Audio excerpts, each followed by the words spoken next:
What's up, guys? This is Jay here, and this is my third video of the tournament series. Real quick, I just wanted to show you the end of the night starting the video. I have a full video showing you kind of my process to get to this point, similar to how Quentin Tarantino pieces his scenes together. But I max entered the sharpshooter on DraftKings tonight for NBA and wanted to walk you through my process. The main video, which is following this, I definitely had a few donkey errors in it. The worst one by far was not knowing what 150 times 3 was. When you get to that part, you can just ignore it and pretend it never happened. Looking at the tournament real quick, it was a pretty good size, 21,000 teams. I talked about in the first video I did and the second video kind of why you want to focus on late slates. There's some sizable advantages you can have. The prize pools aren't as big, but there's still plenty of plus EV scenarios in these. So I missed first place by a half point thanks to a late Dwight Powell rebound. He came back in the game and grabbed it, but it's all good. My core really hit well for me tonight, and in the video I show you exactly how and why I made my core and how you guys can do that as well. So I think I cashed 100 out of 150 lineups. Were cashed with kind of a decent amount up near the top. So I had a lot of chances to cash a little bit higher, some of these guys at the end of that last game. But overall, good night. And I just wanted to show you guys kind of the after results and lead you into the before and show you how I used all of the tools at FantasyLabs to get to this point. What's up, guys? This is Jay with FantasyLabs, and this will be my third video in the new tournament series where I show you how to manage our new tools and features that allow you to effortlessly create and upload optimal lineups for NBA tournaments. If you missed the first video, I basically broke down the new tournament tools that we introduced this season, and I gave a quick overview of how to utilize them properly, as well as some advice on why you should be playing tournaments, especially at this stage in the DFS industry. And one of the pieces of advice I gave in that video was to focus on late slate GPPs for a multitude of reasons, really. One of them that I've found is that less people put a significant amount of time and research into these slates, so you can kind of capitalize on the plus EV situation that you have there. The prize pools are much smaller, which turns most people away from entering, and you'll kind of get more of the degens who are chasing their losses from the main slate, likely due to an early Anthony Davis injury or an Alexei Ajinça mishap, and those happen to the best of us. So you get a lot of people chasing their losses in these late slates, but if you really focus and put your time into them, I think it's a pretty big advantage you can have on the field.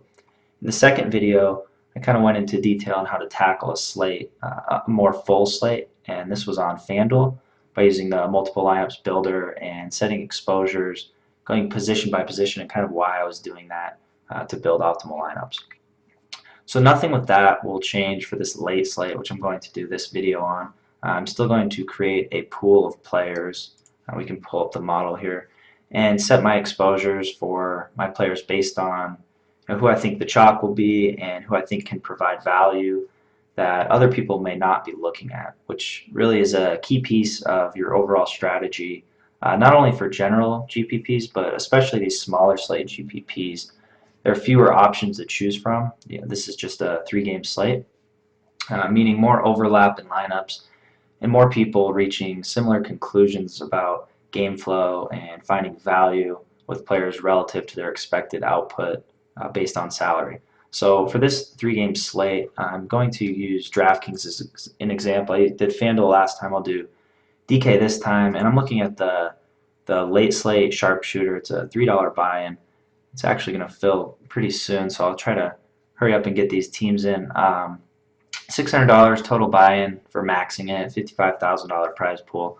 So I'll have less than 1% of the field in this tourney, about 0.7%.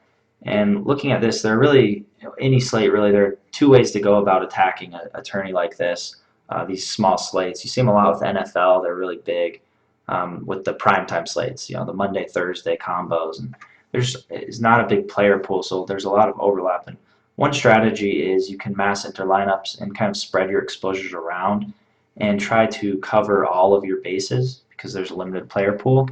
and just kind of hope you hit the first place prize, which in this tournament is actually 4K. So it's, not life-changing money. That's Chick-fil-A for a month right there.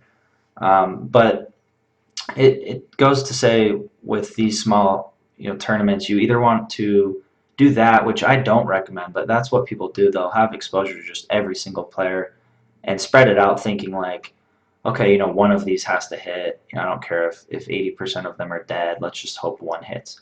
The other way, and the way I recommend, is that you build a core and you go in on that core, and then you differentiate with the remaining pieces of your lineups.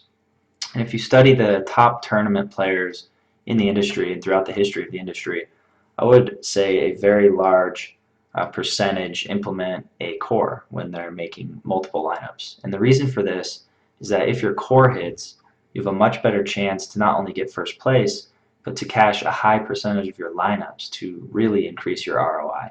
And when your core hits, you can withstand variance with your remaining players and increase your chances of one of your lineups with your core becoming the nuts. And a little history lesson for you, if some of you guys are new in the industry, there's a guy who essentially paved the way for most GPP players that are crushing it right now.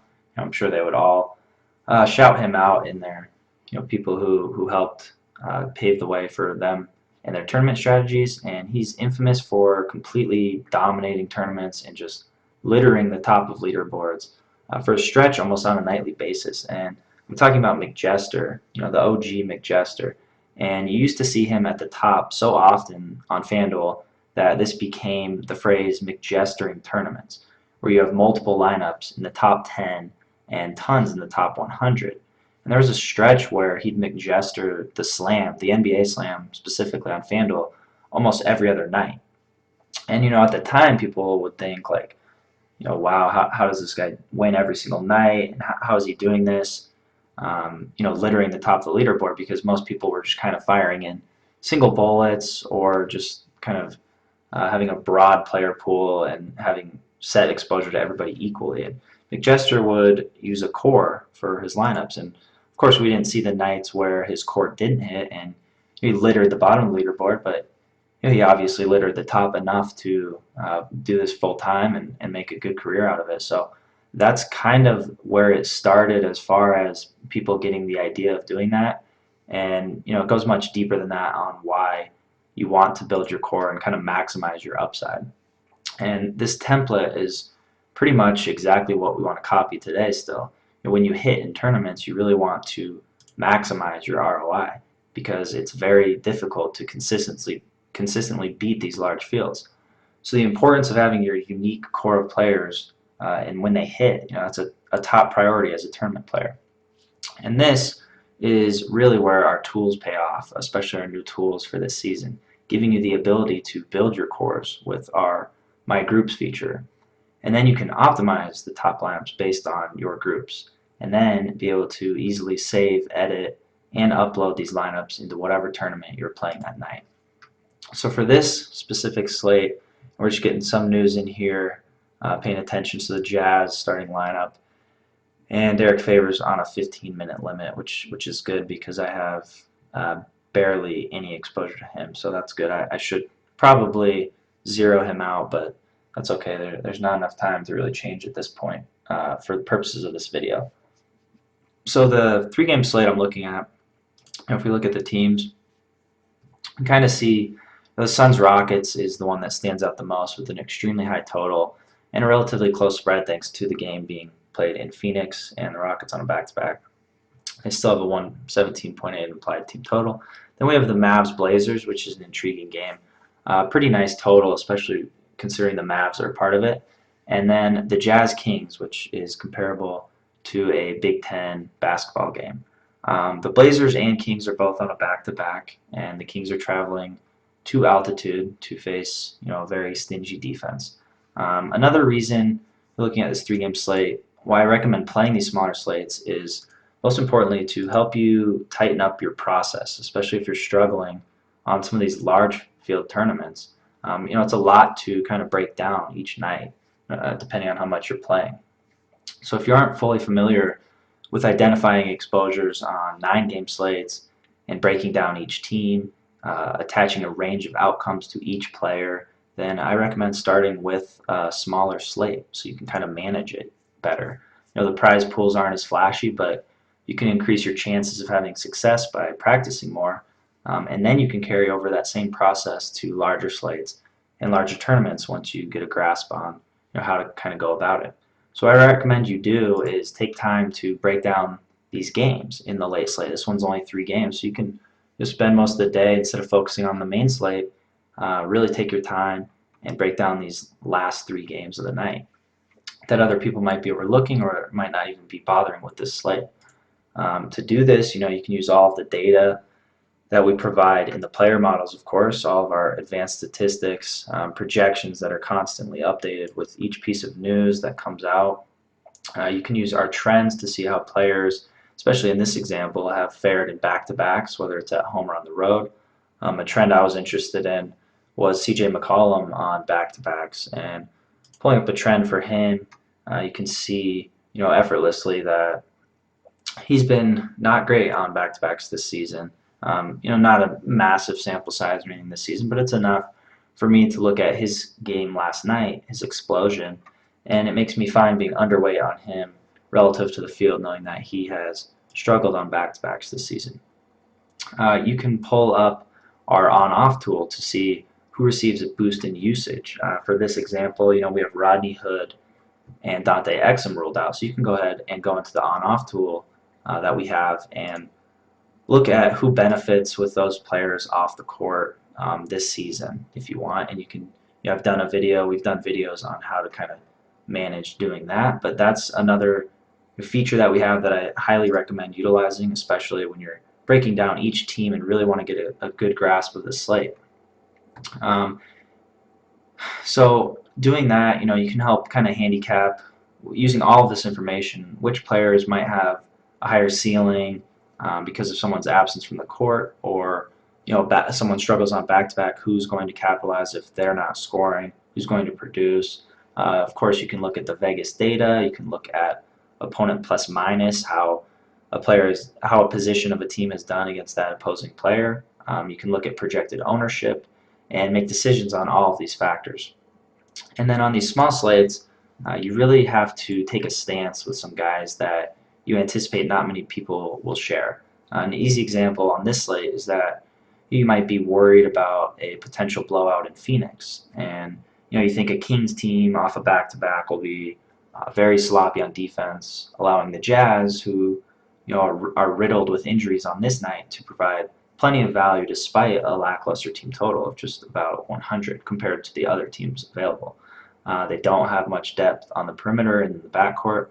So on this slate, you can load up on the Jazz and kind of be underweight on Phoenix guys, for example, or some of the more alluring team totals, but Phoenix has some depth and questions with who's going to produce those points.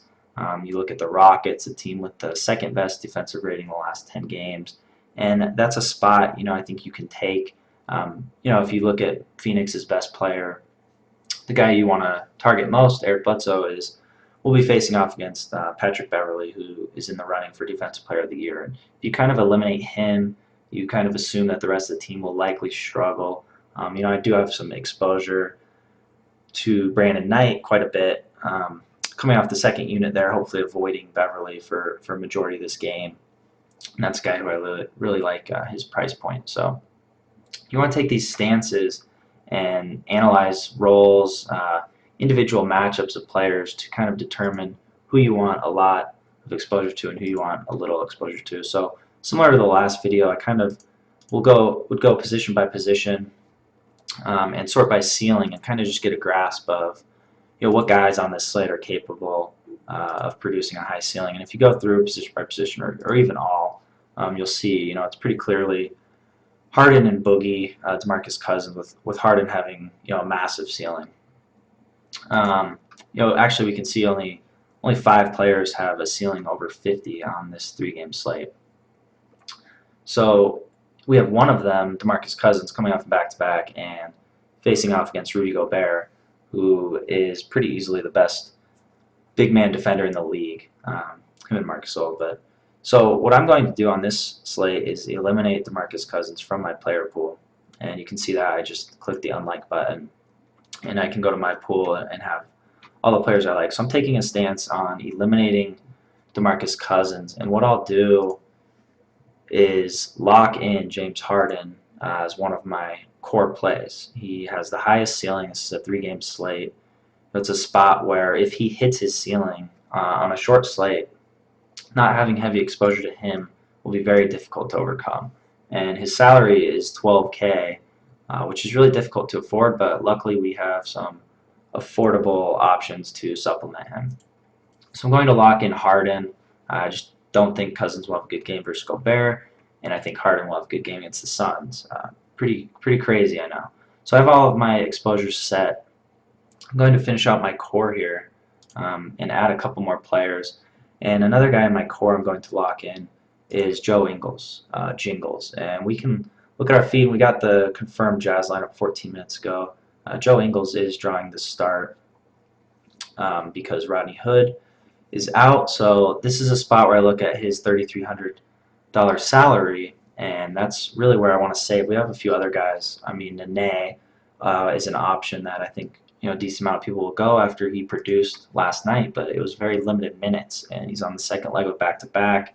I don't like his ceiling, especially as much compared to Joe Ingles, so I'm locking him in. And then if we go to center, since I eliminated DeMarcus Cousins, as you can see if I do all.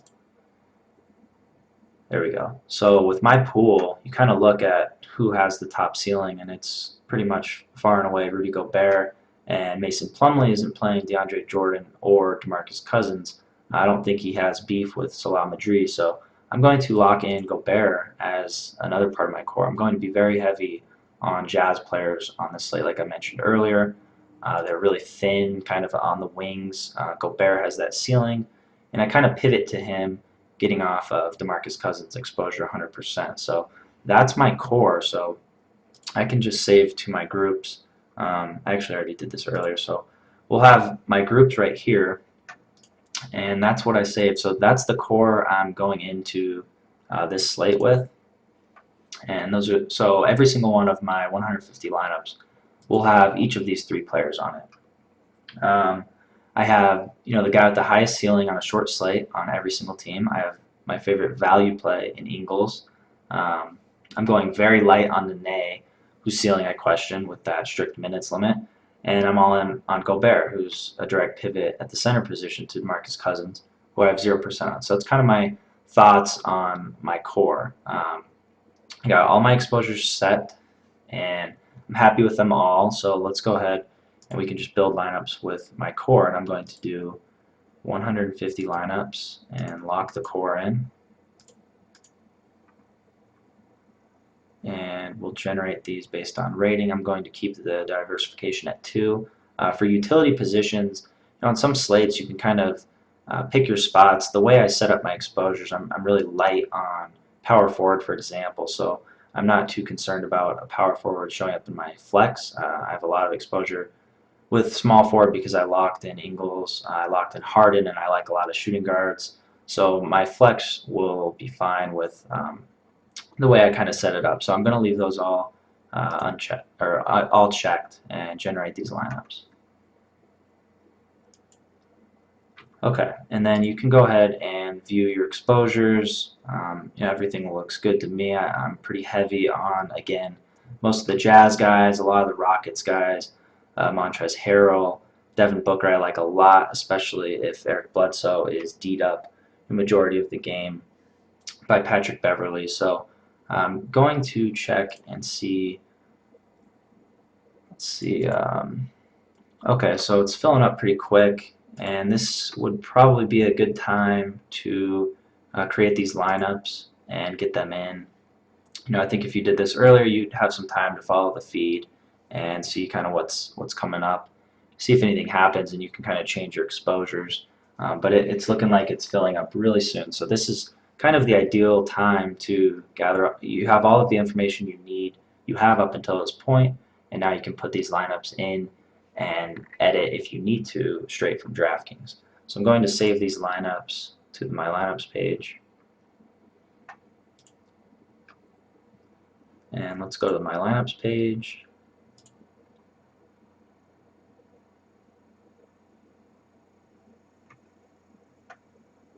Alright, I have my 150 lineups, and I'm going to export, just like I did in the last video, but this is for DraftKings. Now I'm going to go to DraftKings. I'm going to go to the tournament that I want to enter. I'm first going to get my lineups in, actually, yeah. So you go to your My Lineups page. This is my NFL lineup that I've put a lot of time into so far. I'm going to upload my template and make sure it's the late slate.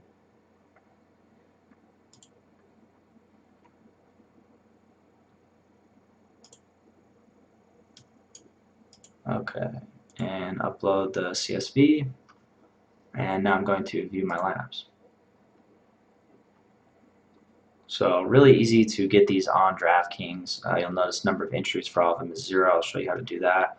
You can scroll down, view all of your lineups. You kind of make sure they look all right. I would recommend you do this on FantasyLabs so you can edit it much easier. But just make sure they're all there. With limited time left, I have the feed up on the left. If anything happens, you'll utilize global player swap. Actually, I'll look at this after these are in, just so this tournament doesn't fill. So I'm going to go back to the lobby, make sure I get this in before it fills, so I didn't just waste my life away recording this video. So I'm going to find the late slate and filling quick because we have a lot of degens. I haven't really checked the main slate too much in the 45 minutes that started, but maybe some people are busting, and we have some serious degens filling up these late slates, which of course is my help. So I'm going to enter all 150 selected lineups straight from the My Lineups page. I don't know why I said $600 earlier. That was, an error in math. Okay, we got Reggie Jackson head to the locker room. So hopefully, people were dumb enough to play Reggie Jackson against Memphis, thinking his price was cheap, and he just went to the locker room, and the tilt is on. They're firing hard in this tournament. This is just what I want because I've spent a lot of time on these lineups today.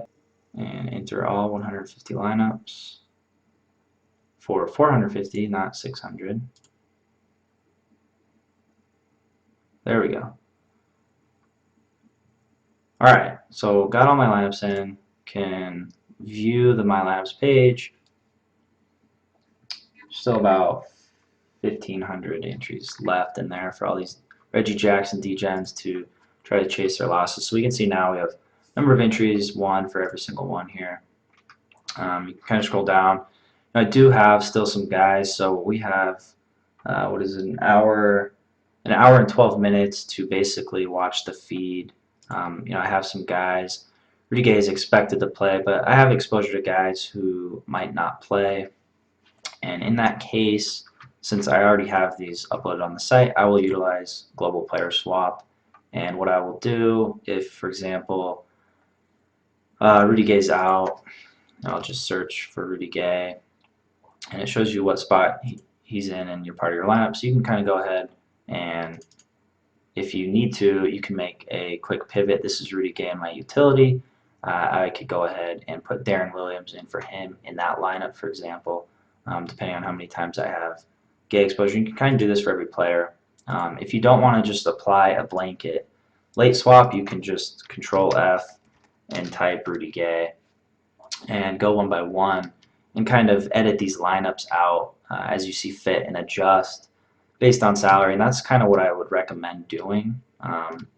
It gets a more, depending on the time, of course, but it gets a more accurate, part of your lineup process. If you can go in and see each one and say, if you take Rudy Gay down to someone, that means you can upgrade the other guy, and then you don't know if you want, Rudy Gay to just automatically go 100% into this other player too. So I recommend using Control F and going through lineup by lineup, depending on how much time you have and how much exposure you have of that player. So now that this is done, all my lineups are in this tournament. It's time to fire up NBA League Pass that works 20% of the time this season and hope that my core that should hit 25% of the time hits. Going to sweat the Jazz and the Rockets, both teams which I have very heavy exposure to, and really just kind of sit back and watch the feed at this point, and make sure there aren't any late scratches, and make sure that my questionable guys are playing. If not, use the lineup swap and get the guy out, and go from there. And that's it for the tournament. So using these features and these tools is really the best way to go about playing these tournaments, especially these late slates.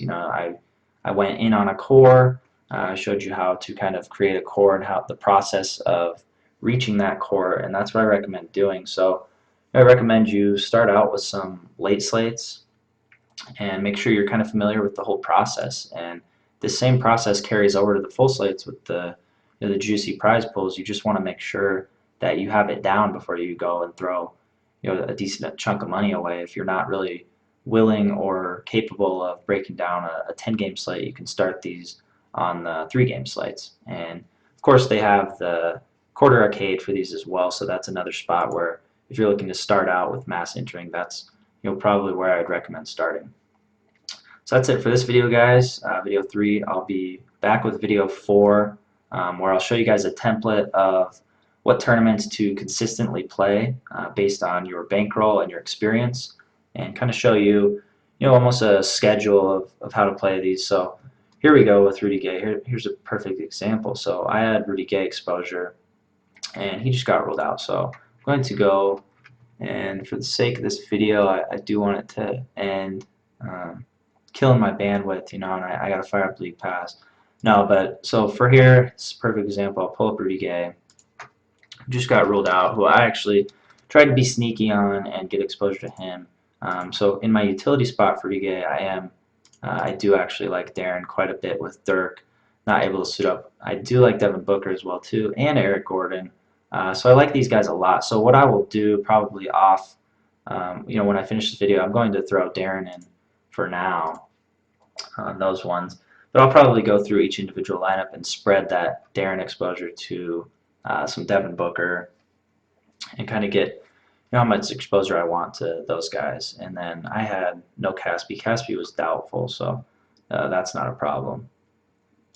All right, and then we can go back to Global Player Swap and see the Rudy Gay exposure in the forward spot and see what we can get with that.